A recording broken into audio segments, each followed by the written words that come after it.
Hello everyone, in today's video I will show you how to see recently opened apps on your Android phone. Let's get started. Tap the recent app button at the bottom of your screen.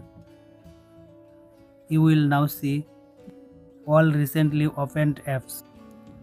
Tap on close all. Go to settings. Scroll down. Find Google.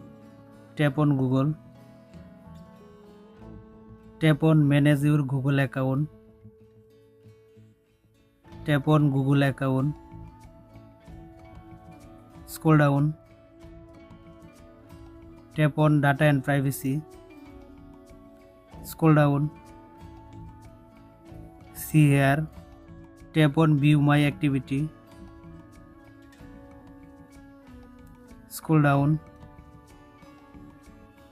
Here you can see your recent app activity history. That's it. If you like the video, subscribe and stay with us. Thank you.